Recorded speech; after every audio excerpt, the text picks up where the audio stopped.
And just to give a little bit of a brief kind of outline of where we're going to go, Connecticut basically had 4 centers of design that were established. There was Wethersfield and Windsor, the 2 oldest towns in Connecticut, and then New London County and Litchfield County.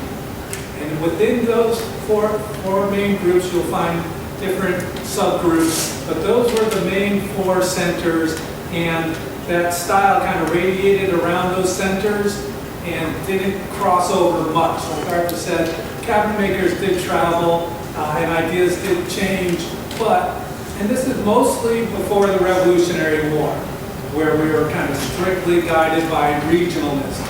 After the Revolutionary War, we started to develop a federal style that spread throughout all of Connecticut and all of early America, from Massachusetts, New York, Virginia, down south. That then you would have more of a federal style, and that's after 1790, 1795, 1800, that federal style was pretty well established throughout the country.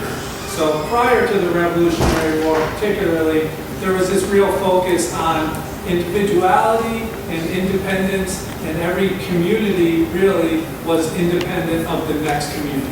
So Wethersfield depended on Wethersfield. They essentially made their own rules, made their own laws, and followed them there. New London County, Colchester, Norwich, and New London had their own laws and their own community and their own government.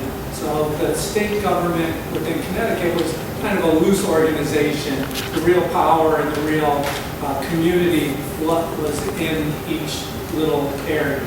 What was it for? Litchfield County.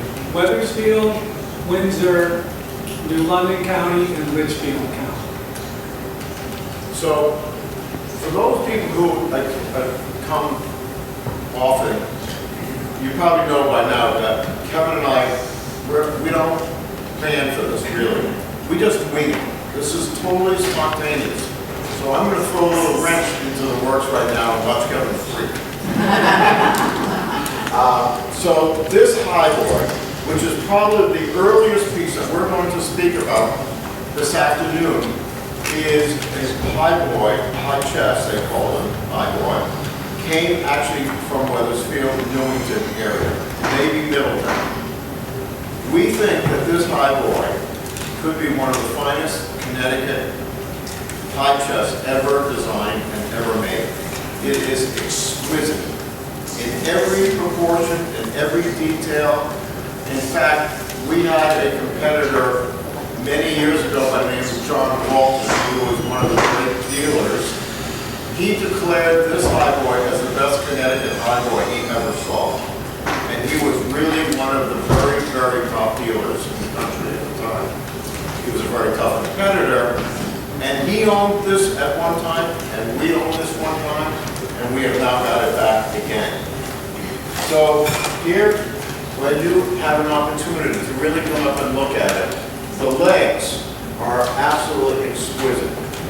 The scrolled apron, everything about it, the size, the proportions, the wood. And so that actually predates any of the chests that we're going to speak about.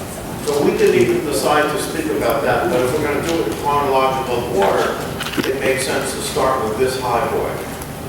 And and some of the elements that I'll just talk about that highboy too, that are associated with the Wethersfield School.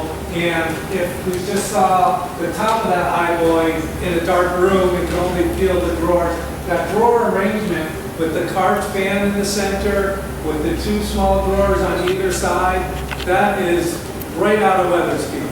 That's not going to be confused with anything that we find in New London County or even Windsor. That is a Wethersfield design. It did travel shortly out there to Newington, maybe to Middletown. But that small drawers and large fan drawer in the center is classic Wethersfield. And it's pretty much unique to that area. The cabinet maker, William Manley, came from coastal Massachusetts to Wethersfield in 1730. And he brought with him, or he's credited with introducing the Queen Anne style to Connecticut.